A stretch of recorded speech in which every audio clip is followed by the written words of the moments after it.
What food can help improve focus and memory in young kids? What is the impact of sugar on children? Protein is good for health. And what can busy parents do to provide healthier options to their kids? To answer all these questions, we have a special guest today, Paridhi. She's a practicing dietitian and her suggestions could be life-changing in today's episode. She works closely with children, youngsters, and the parents. And she's on a mission to improve health of everyone she touches. She's a founder of Health Habit Clinic and serves customers all across Sydney. Paridhi, welcome to the show. How are you today? Thank you so much for having me, Abhinav. I'm really good. How are you? I'm fine, thank you. It's good. So, Paridhi, what do you do as a dietitian? Okay. As a dietitian, I work with kids, adults from all ages to help them build healthy eating habits. It could be, they could have some specific health goals, could be managing their chronic issues like diabetes, cholesterol, heart disease, nutritional deficiencies, or just building healthy relationship with food. And I do this by building some personalized strategies to help them make these changes slowly over time. Awesome. What are you doing to help kids build healthy eating habits? That's a good one. So when I work with kids, I not only involve them, but I involve the parents as well, because they are responsible for providing the food to the kids, right? And when we're working with kids, we have to involve them to understand what their likes and dislikes are, not just because the science says so, or just because it's good to eat vegetables, I'm going to be forcing them to eat, because that's actually going to be counterproductive, which as parents we sometimes might do because we know it's good. We want to make sure kids are eating healthier. We're going to pressure them. And that's actually doing the opposite of helping them build a better relationship of eating healthy, making them a little bit hesitant to eat, and it's impacting their relationship negatively. So we have to very strategically talk to parents, understand where they're coming from, and understand kids as well. And only then we can build a plan. Sometimes it might be a little bit slower because every kid is different. Every kid has different eating preferences. So we have to make sure we are taking them into consideration and not making sure that they don't feel forced at all into food. Absolutely. Yeah. And you cannot force.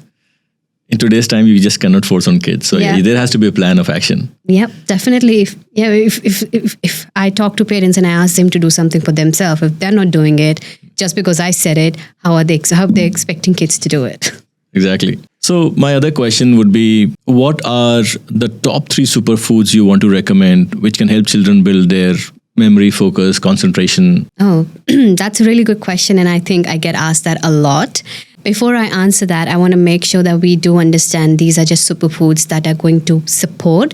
They are not the individual foods. That's the only thing that's needed in a diet, right? Because when we think of superfoods, we're like, okay, these are the best. We don't have to worry about anything else. Yeah. That's not what it is, right? So when it comes to kids, I can give you top 3 recommendations. Number 1 would be green leafy vegetables, which not a lot of kids like to eat, but we have to try to incorporate them into their diet because they have a lot of brain supporting vitamins in them, like folate, beta carotenes, vitamin K, folate, and carotenes, which have shown to have improved functions which has shown to have better cognitive function in kids. And these would include kale, spinach, broccoli, and there's a lot of ways that we can include them in your diet. Number 2 would be berries. Berries have flavonoids, which again has shown to have good cognitive function and memory with kids. And research has shown that as well. If you give kids some berries-rich drinks versus people who are not given those drinks, they perform differently in that cognitive score test. So that would be my number 2. And the third and the lucky last is nuts and seeds. They are the quickest and easiest way for kids to get some extra protein, fiber, and vitamins in. And my number 1 go-to nut would be walnuts because it has omega-3s, which again have great brain boosting functions. Awesome. So can I ask you, I've heard that some nuts I will not say harmful, but some nuts may not be good for health. For example, cashews. What's your take on that? Okay, so unless you have any nut allergies, I don't think we have any issues with having cashews or any nut for that matter, because at the end of the day, they are all vitamin, protein, fiber rich. They have other vitamins and minerals as well. But if they are consumed in too much amount, that's when it can be a bit harmful. That's when it can be too energy dense, and that's where the problem comes. So if we are having a small handful, not a big handful, that's where people get a bit cheeky, of unsalted nuts every day, we're good to go. And sometimes there is an advice that the almonds should be soaked in water overnight. Is that something that matters, or? Okay, so the reason we asked you soak the almonds and peel the skin, so it's just better for it to be digested in the morning. Okay, and that has to do with some of the elements in them. Sorry, that has to do with some of the phthalates I think they have in them that can make it a little bit difficult to digest, right? So once we have soaked them, or we remove the skin, or even if we don't, it's just so much better that way once they're soaked. Awesome. Yep. That's great. Similarly, there's a common question that I'm sure many parents and many people ask you is that what is a food to avoid, something that can impact the learning and the cognitive function in youngsters or young children? What are your thoughts on that? Oh, that's again a very good question. Some of the things that I have seen and the research has backed up as well that severely impacts the kids' learning and their energy levels. Number one on the list is sugar. Okay, any sugary foods, beverages, chocolate lollies, ice cream, energy drinks, you name it, they have a lot of refined sugar. And though it gives energy, what it does is the quicker it gives energy, the quicker you're going to get that crash and that dopamine hit you get, and you want to have that again and again. And that's when it feels addictive, and we feel like they're doing us a favor because you're getting that rush and you're getting things done. But it's just the faster you get that rush, the quicker you're going to get the decline. And that's where the problem is when it comes to these sugary drinks. And it is going to impact their concentration because they're getting that dip constant, especially if they're studying and they have exams or they're in school. That's where the problem comes in, right? Other things would be foods that are processed in terms of, or like takeaways, pizzas, burgers. They're all a lot of foods that are high in fats. Again, that not only just impacts their focus and concentration, they would also impact their overall general health and well-being because of the extra fats that we're getting in. Okay, and they also lead to brain fog, right? Because it's just too heavy for sometimes the body to digest, so it's too busy to do that to help you actually focus. And sometimes, do you wonder when you go to the supermarket, they're all full of wonderful packing of these sugary items. Think about the sugary drinks out there. Look at their amazing packaging and it's so attractive to young kids as well. Yep. That's just their marketing team trying to make sure they target the right audience, and especially the kids, because they get really fascinated by these colorful packaging, be it sugary drinks or cereals. And you would see kids throwing tantrums because they want it, and then because parents don't want the drama in the school, in the supermarket, they sometimes they're forced to buy, but they can actually have a lot of negative impacts on kids because sometimes these sugary drinks can be high in sugars, and also they have too much caffeine in them, right? Which can lead to, for kids, they don't need to have a lot of caffeine in general, right? But because of this caffeine, it can sometimes cause blood pressure. At a young age. Yeah. Even if you have coffee or too much coffee, it doesn't matter. It will increase your blood pressure. It has not like, I'm not saying blood pressure like as a lifelong illness, but at that point, moment, it can increase your blood pressure. It can cause you to have irregular heartbeats, and heart issues or heart conditions are like on the rise, right? And we have to make sure from this young age, while the world or the food industry is trying to make sure that we buy all these junk for their benefits, we have to provide that environment to our kids to make sure they are making that choice mindfully, and they're aware what it's actually doing to them. And that can't just happen like, no, don't eat it just because I said it. I agree. That doesn't work anymore. I know. And talking about sugar, there's a general perception that having sugar is also leading to hyperactivity in kids, and again, which could be harmful. So what is your take on kids having accredited drinks, getting hyperactive after having those? And obviously parents also talk about it. What are your thoughts on that? This is a very common thing that we hear about and we see. I personally see as well. Like if we kids or adults, we do get a very hyperactive after having something that's very sugary, right? Yeah. But the research has not been able to show that yet. Okay. But having said that, because there's a lot of sugar in it, body tries to manage it and control it down so we avoid that crashes. It will be stored by different organs so that they can use it for later purposes. But because we are just happy to have that, because we all love chocolates, we all love sugary drinks, you name it, Cakes. Coke, cakes, pastries, exactly, right? And just because we are happy, or like if it's a social setting, we're with friends or kids are with friends or they're having a party, they would like it. And sometimes it could be that's the reason they're active and they're excited, not just the sugar itself. Having said that, just because it's not it's been proved by research, it doesn't mean sugar is good for you, right? Yeah. It can again cause, if it's not hyperactivity, it would cause other medical issues, other health issues like diabetes at a young age, insulin resistance, you just name it. Talking about health issues, today's fast food, soft drinks, and obviously there are a lot of options out there, packaged food out there. Are you seeing the increase in health issues in youngsters because of those? Oh, yes, definitely. I've seen kids as young as at 10 years old, they have fatty liver. And I just can't, I can't just get my head around like how can, just 10 years old, right? And of course, their diet is filled with mechas, drinks, fries, bread rooster, you name it, right? So they have it, and that's what they like to eat. So that's, I think, causing that, or be it 11, 12, 13 years old kids having insulin resistance, diabetes, irrespective of they have family history or not, which is a bit crazy because if you see they would say their parents don't have it. Maybe their grandparents got it at like the age of 70, 80.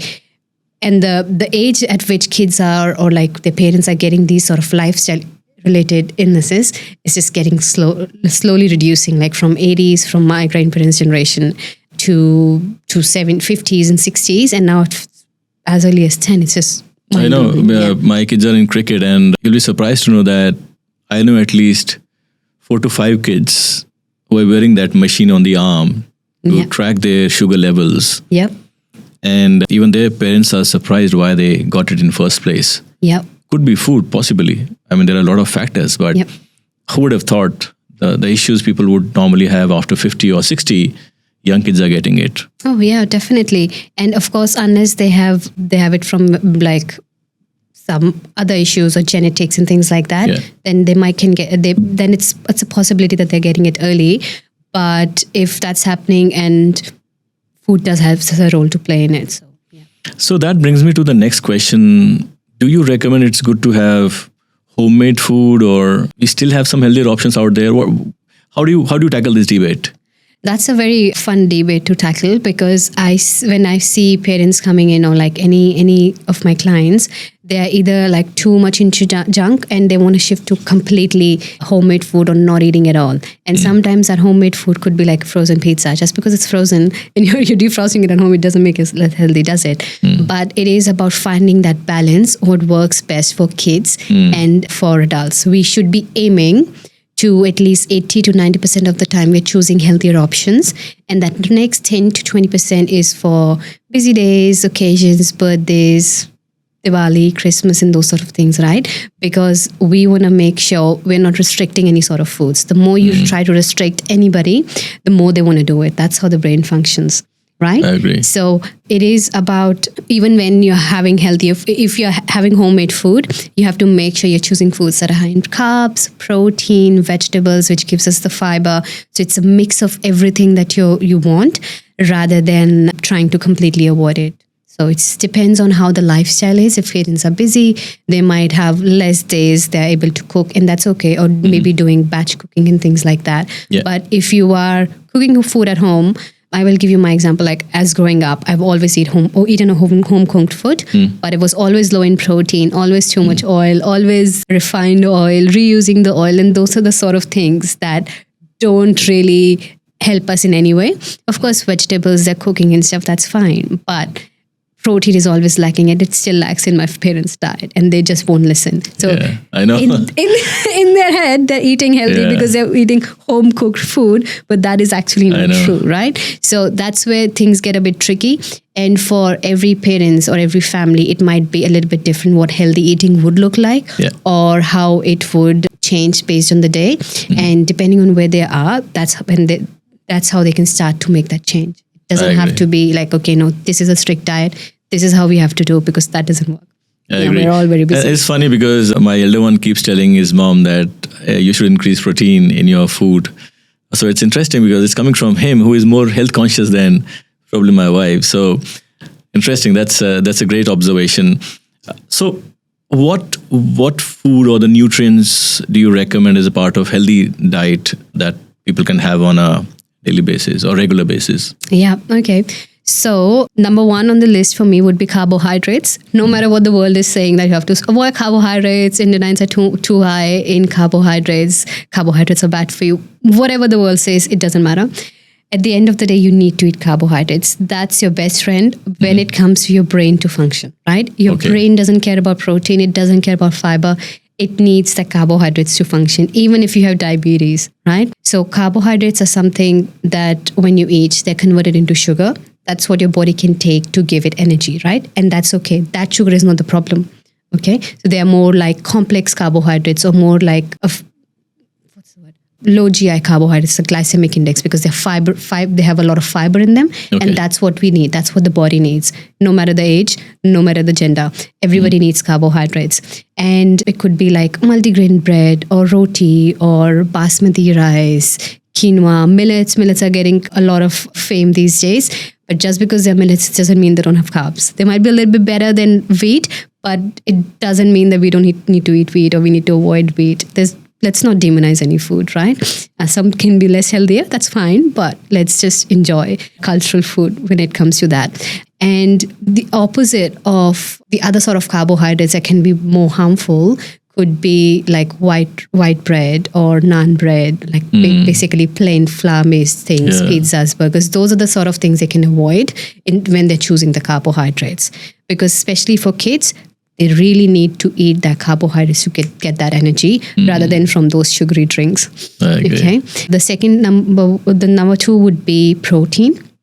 Okay, because they're growing age, they're developing muscles, they're developing bones, they need that, especially if they're physically active as well, because a lot of school kids are these days, which is Yes. good. So for that, they don't need to rely on sugary drinks. We have a lot of vegetarian and non-vegetarian options. So if we go for vegetarian foods, we have all the dals, legumes, paneer, tofu, soy chunks, soybeans, and the good thing about legumes and lentils is they have fiber as well. So, and they have carbs too. Again, we don't need to demonize them. If we are vegetarian, that's part of our meals, and that's what we do. So we have different standard of what our healthy eating looks like compared to a non-vegetarian, where they can be chicken, fish, egg, red meat, if people have red meat, dairy, which can be vegetarian as well, of course. So there are some options would be like yogurt, cheese, and you can of course choose for high protein yogurt as well. So just to bump that up.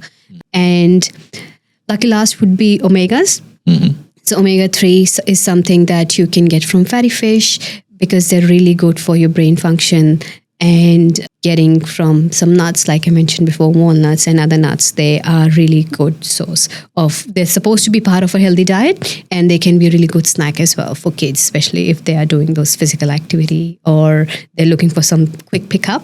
Instead of going for that energy bar or Yeah. that sugary drink, please go for your nuts. Yeah. Yeah. And this is fascinating because my kids are in cricket, so they usually carry the Gatorade and sandwiches. That is the kind of food that takes them throughout the day. Obviously, because it's easy to pack and easy to carry. But Gatorade is also a sugary drink, right? So obviously that could have some impact on kids. Yep, that's true. So Gatorade or any sugary drinks, they tend to have a lot of sugar. Of course, they do have electrolytes because we're sweating, so we need to replace them. But they also have like sometimes caffeine in them, right? So that is not the best option for kids. We don't want, like I mentioned before, we don't want to have high pressure. We don't want to have that irregular heartbeat. Sometimes caffeine doesn't sit really well. And kids They just don't eat anything that's too processed, made in the factory. Try to go for as much as whole foods, homemade foods. And I do understand the point that we need to make sure things are quick and easy. So sandwiches are actually a good option if made with multigrain. Make sure there's some sort of protein, because that bread would give that instant pickup that a protein bar would do, right? Yeah. Because they need something that breaks down easily so they can get that energy, because they don't want to wait for protein, because protein is something that digests after the carbs have digested, right? Yeah. So, but protein can give that sustained energy. That's why it's supposed to be part of the diet. So if you include that as a snack, go for it. Yeah. And coming to healthy snack, as a breakfast, I have seen on YouTube, and we also tried at home, avocado on a sourdough bread and egg over it. I think that's a tasty combination, but I'm assuming it's healthy as well. It is. It is. It just depends how much avocado you're adding. Okay. Just because avocado is healthy doesn't mean we're going to eat one full avocado or like one avocado in a day. As long as it's like a quarter of avocado with 1 to 2 eggs, sourdough bread, go for it. Yeah. That's Great. I think that's a very trendy combo and we all love it. Yeah. I remember so for the audience, I'm also Paridhi's patient. So I remember meeting you for the first time, and you mentioned having yogurt, not the flavored one, the natural yogurt with high protein content. I'm sure that will be a good insight for the audience from your side. So can you share? Yeah. Oh yeah, I remember you getting that Sahara yogurt from Costco. So yeah, yogurt can be a really boosting option for vegetarians especially. Yeah. Because if we don't have time or we don't have enough protein options, if we're making like a bread, like simple sandwich as well, adding that protein on the side instead of adding cooking something different, sometimes we don't have time. Or if it's just a quick pickup snack that we need, yogurt is a go-to. So most of the flavored yogurt do have a lot of sugars in them. Sometimes they have more sugar than protein. So of course, that's out of the window. So Chobani Fit is something that I recommend, or YoPro, because just a small tub, which is I think 160 gram, gives around 15 grams of protein, right? So that's a win-win. And if you feel like it's not sweet enough, add your fruits into it. So kids can like it even better. Yeah. Because if you're relying on just sugar for your food to make tasty, feel tasty or taste tasty, or you're relying on oils or like fried food to make it like, oh, it's not enough oils, that's why it's not tasty. I don't think that's the issue here, right? And then adding, even if you don't like flavored yogurt, go for Chobani's natural yogurt. Woolworths has come up with their home brand. Coles is coming with their home brand, which is high protein. Just like something to give 10 to 15 grams of extra protein in your meal or as a snack is a great boost. Yeah. And it's important because I want to tell audience that ever since I met Paridhi, I've just started buying that particular yogurt, Chobani. And the first thing I can recommend everyone is that have a look at the label, look at the protein content of that particular yogurt, and you will know what I mean. So when you start comparing it, it opens your eyes and it's a different world altogether, thinking about, well, we didn't know about it. And just like yogurt, there could be many other things. The other thing I want to share is if we have to have yogurt, how we have it is we put the fruits in natural yogurt, Chobani yogurt, and that adds a natural sugar to it instead of adding the white or the brown sugar, and it tastes so good. So I think that's one of the healthier options that kids can have at home. Yeah, I'm very proud of you for doing that and listening to me. So that's definitely a good one. You can even blend it together and put it in like popsicle molds, and there you go. You have your healthier alternative for ice creams or froyos. That's the new trend for kids these days. So that's a good option for summers, or that late night dessert we want after dinner can be a really good option. Yeah. The other thing I had in my mind was asking about black coffee. Yep. Is it harmful for kids, or it's fine to have it in moderate amount?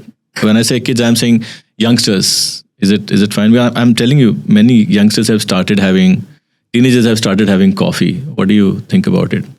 Coffee, as in just as a drink, beverage, or before going to the gym to get that boost they're looking for? Well, it is in general. Yeah.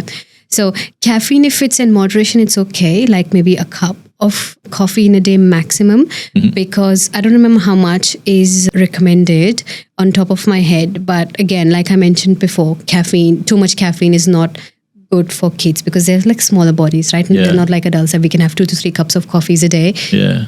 Ideally, it would be maximum, I would say 1. the less they can have, the better. Because if you're having that coffee plus your sugary drinks, you're getting too much caffeine in, and you're just setting up yourself for like that extra burst of energy. Yes, but it's not good for your health in the long term. So just be mindful, make it occasional, maybe weekends when you're going out with friends and stuff like that. That's okay, because we got to enjoy a little bit, but not as a part of everyday life. Come on, go for water, because it's caffeine, be it tea or coffee. They're at the end of the day dehydrating, right? And nobody drinks enough water.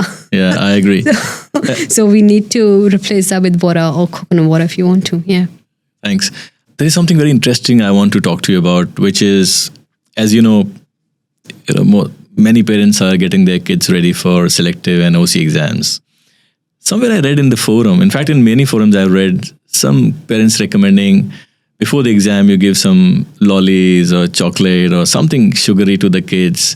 They can have it during the exam for that sugar rush, a better concentration and focus. Is there an element of truth in that? I knew having sugars just before you're going to do something like, important work, it's like a sign of good luck. So I think let's just keep it to that, and not in terms of giving that sugar rush, because we don't need that. If you give that rush, what it's going to do is it's going to give them the spike and again a dip, like I mentioned before, right? So that is not serving the purpose. If you really want them to do well in your exam, or if you want to make sure you're giving them a good meal before they're going to sit for their exam or preparing for exam, make sure you're giving them the carbohydrates which are not as sugary, something that's not going to give them the spike, but they are rich with fiber. Could be like a high fiber sandwich, high fiber protein sandwich with veggies, or it could be avocado on toast, right? With eggs, of course. So that whole food is the priority here. It's not about giving that sugar rush, because it's the middle of the exam. They're gonna crash. They're gonna lose their concentration. They don't have energy.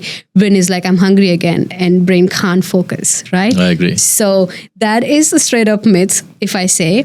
But if you want to do it for good luck for your cultural reasons, go for it. I'm not gonna say no. It's just like a little bit of like whatever sweet or like yogurt or sugar, whatever you do it. But make sure you're having a proper meal, which is well balanced before you go for exam. I agree.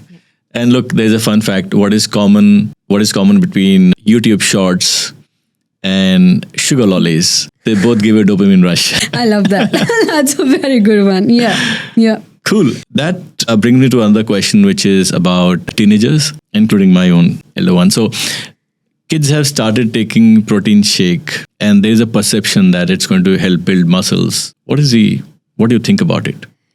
Okay, for kids, straight up answer, no, they don't need protein powders, please. Okay. So the reason for that is it's always food first, right? And for kids, of course, they have higher requirements of protein, but it doesn't mean that's the only way they're going to get it. And I'm sorry, when they're school-going kids, they're under 18, they do not need to be worrying about their physique, right? Yes, you want to eat proper protein, you want to get proper nourishment, focus on that so that your body is better. And when you're at the age of 30 or 40, you are not having to rush to doctors and things like that for your appointments. You've got cholesterol, diabetes and things like that, rather than your physique, right? So a big no from my end for protein powders, because they can give you protein, but they lack carbohydrates, because that's how protein powders are made. They have artificial sweeteners. Again, a big no for kids. And carbohydrates are also an important part of kids' diet. And when we are focusing on protein from drinks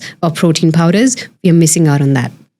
Right? And because we unconsciously, we're like, okay, I've had protein powder, I've got my energy in, and I don't need to eat anything, or I don't need carbs. And that's where the relationship starts getting a little bit different with food. It could be like eating disorders, and like if you get to more sincere topics like that. But protein powders are not the way to go. I've seen some kids who come to me because they've lost a lot of weight, because they were made scared by somebody that if they don't lose weight, they're going to get cholesterol, heart issues. And what the kid did was he stopped eating and he started losing a lot of weight. So I don't remember how much he lost before he came to see me. But now his focus was, I want to go and join the gym. I'm not going to eat a lot of food, but I need to have protein powders. So, and their parents were like, no, we have given up. He's not listening to us. So that's why we came to you, because because he listens to teacher figures and those sort of things. And I wanted to get him to get into eating first before we can look into that. And he was doing it just so that he can get a green signal from me so that he can eat protein powder. So like, no, you're still not there yet. And he's not even 16. Like, why do you need protein powder? Yeah. But look, peer pressure is real, right? Oh, it is. And so if your friends are taking it, obviously you are somewhere under pressure to do the same, which is not correct from what I'm hearing from you. Great. So coming to other question, which is what can the kids do or the parents do just before the exam for the optimal brain function? So let's say a day before the exam, what do you suggest can be done? Okay. So apart from eating a well-balanced diet, getting more protein, more carbohydrates, more fiber, other things would be to get a good night's sleep. Okay. Try not to get a lot of stimulants or dopamine hits from watching too many reels or TikTok, if I say, or any sort of like TVs and stuff. But yes, of course, we all want to relax and want to calm our minds. We want to distract ourselves. I'm not saying just keep studying, but maybe do meditation, go for a walk with family, play some board games to calm you down, to take your focus away from the stress, and your brain can actually function better than the next day, right? Because otherwise it's just too much rush, too much dopamine hit that we keep talking about is going to happen. And of course, staying hydrated as well is the key.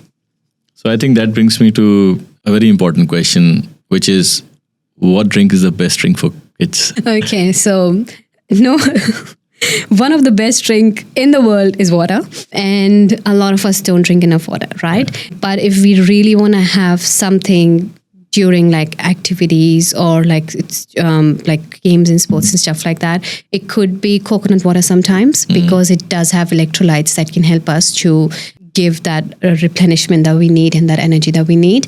But for kids, water, simple plain water is okay, unless you want to go for something. If they really want something different, you can go for homemade lemonade with some salt, black salt, sugar, lemon, straight up. That's a better option rather than going for something that's fancy, but it has caffeine and not doing your kids a favor. I know.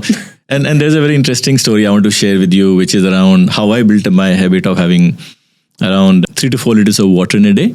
So one day when I went to meet one of my friends who is a nurse, she said, "Are you drinking enough water?" I said, "I don't know how to keep track of that." And she said, "How about you buy this 2 little bottle from Leo, which tells you at what time how much water you need to drink. It has got those markers." And trust me, that was a game changer. Yep. I got it for myself, for my wife, and it's so easy for us to track how we are doing. It kind of hits you when you see, wow, it is already, let's say 9 o'clock and we haven't had enough water. So to build that habit, sometimes you need to invest in simple things like water bottle. It tells you where you stand. So I think that was a good thing, a good advice which I followed as well, right? So advice is as good as being followed. So yeah, so I did that. The other thing is, as you know, that the study pressure is always there, and the kids tend to go on quick snacking and energy drinks while they are studying, which they don't really know when to stop, and it's so addictive. They just keep going. So I would not say to avoid that, but what are the healthier alternatives that they can embrace to keep going, especially during those exam times? So in terms of snacks, snacks and So some of the, of course, because it's the because it's study time, we are all stressed. We want to have that quick pickups, quick something to eat, something that makes us feel happy. So sometimes that would be those sugar treats, because we all love chocolate, we all love cakes, you name it, right? It's just sweet. Everybody has a sweet tooth. But that can be okay to have sometimes if you really feel like having it, but always opting for something that's more natural, something you can find it in your home easily, or something that's not processed. It could be simple thing as fruits, because we say we don't have time, but I don't think it takes a lot of time to eat a fruit, right? Or having that yogurt we spoke about, Chobani yogurt, mixing these two can be a great option as well. Having nuts, quicker to get, easier to munch, and this makes sure that you are not getting any extra sort of like sugary things in anything that's unnatural into your body. Makhanas, or you can just like lightly makhanas that you can lightly roast them and add some spices to it. So that if you were looking for something that's savory, or cheese and crackers, right? It can be a really good option as well, giving you some protein, giving you fiber, and none of these require a lot of cooking time or like preparing time unless it's makhanas, but still it's not going to take more than 10-15 minutes. I think that can be a good option. Or like just sprouts. Just make a quick sprout salad. Why not? Yeah. I've seen many parents make that combination of whole wheat bread, and they add mayo and shredded chicken there. It tastes just so good, and I think that is also something which they can have instead of white bread when they are snacking. Oh yeah, definitely. Yes, because it's going to keep them sustained for longer. And if they want an extra crunch in the sandwich, or if they want to have more fiber and more, so they can add green leafy vegetables or spinach and things like that. They can chop it up so they can be cheeky about it, so kids don't taste it as much. But that can be a really good option. Yeah, definitely. And again, if you would have seen that it's common for kids to have that processed meat slice in the white bread. Is there any way to make it a little more healthier? Because they are tasty, and obviously kids like to take it easy to make. Yep. But is there any way we can make it a little more healthy? Because it's processed meat, I believe. Yeah, of course. Yeah, of course. It's going to cause cholesterol to them. But of course, sometimes I think a good way of trying to build healthier habits is to link, to add something that you like. For example, could be that processed meat slices with something that can be more nourishing. Could be like vegetables, could be like adding some cheese or lettuce, tomatoes and those sort of things, and making like a sandwich. Or if they can try to change the bread, even better. And sometimes not everybody likes sourdough or multigrain bread. So high fiber, low GI white bread can be a good option as well. So not making a lot of changes. They're still getting to eat their ham slices or whatever the processed meat, deli meat they like. But this will portion it down as well. Okay. Yeah. And making them explore more different options of how they can have simple foods, but they can still enjoy it. Okay. Is there any recommendation on the amount of sugar that kids or youngsters can have in a day? Or some benchmark with something they're already having? Yep. Just for example. Okay, so try to have as little sugar as you can, but WHO does recommend to not have more than 6 teaspoons of sugar, which is around 25 grams. So if you take Kit Kat bar, 100 gram of Kit Kat bar has 49 grams of sugar. That is like almost 50%. Right. And of course, we're not going to be having like a slice. We're going to be having 4 slices. Yes. And that's where the tricky thing is. Even like sugary drinks, depending on which drink that is, it can have around 10 to 15 grams of sugar. And there you go. With that, you're done for the day with that, right? And even if it's like they say it's sugar free, of course they're going to add something or the other. They're going to add chemicals to it that can make it that's sometimes going to mimic the sugar, and it tries to trick the brain, but that doesn't work all the time. It's going to make you crave more. Yeah, and I think as far as I remember from one of our discussions, I think a good diet that everybody in family can have is a Mediterranean diet, a combination of nuts, combination of fruits and vegetables, little bit of meat, and very little bread. I think that's a good food to have. Yeah, I think it may not be very tasty. Yeah, but it's a pretty good option and healthier food to have for a family. Yeah, it is. But I think eating is something we do from like at the age of 1. Of course, we're drinking milk before that, but at the age of 1 until we are alive, right? So we can't have something that is not very tasty, right? So it depends on what type of diet you follow, what sort of cultural background you have. You can still make it healthier. You can still make it more balanced. Who said you can't have a good amount of like vegetarian fiber or vegetarian meals have good fiber and protein from them? You can still have it. It's just like picking those Mediterranean elements and adding to your cultural diet is what I would recommend, because food is like in a way our identity, right? And we have grown up eating certain types of food. And if I ask anybody to not eat their roti or their rice, they're just going to lose their mind. And I completely get it. And I don't want them to feel like, it's just because I have diabetes, I can't have this. Or just because I'm a kid, I should not have caffeine, so I can't enjoy my life. Or if my friends are going out, I can't eat a piece of like a slice of pizza or have some burger and things like that. It is not about completely trying to follow something that's just the best. It's about picking those best bits and see how you can incorporate in your diet. Because if you try to follow something that's the best and that doesn't align with your taste or your lifestyle, what's it's going to do? It's like you're going to go at the two ends of the spectrum. You're too unhealthy, or you're trying to eat too healthy, and then you're just going to be like bouncing back and forth. And that's what I don't want. That's where it's a very strategic approach that we need to take to try to make changes one thing at a time to incorporate. So, for example, nuts. Of course, it's part of a Mediterranean diet, but it's in general guidelines. If you see Australian guidelines to healthy eating, if you see our Indian diet, we all have nuts in a diet, right? So Mediterranean could be, of course, it is one of the best diet, but it doesn't mean that's the only way you can eat, right? And what if you have nut allergy? Yeah, well, then there you go. You can't have it, right? So that doesn't mean you're following Mediterranean diet a little bit less. It's just like you can't have it. So sometimes we have restrictions, be it nut allergy, be it being vegetarian, right? We don't have to, whatever personal values or morals or issues we have in terms of like restrictions we have, and that is okay. And that is a baseline, and that's where we start, right? So that's why it can't be like, it's not about just one way of eating healthy. That can't be. That can't happen. It's not like 2 + 2 is 5. Sorry, 2 + 2 is 4. That can't be the case with eating, right? Everybody has different 2 + 2 or different definition of healthy eating. And that's what it is about, right? Finding that balance, what works for you, rather than trying to achieve something that doesn't even exist. There's no perfection in the world.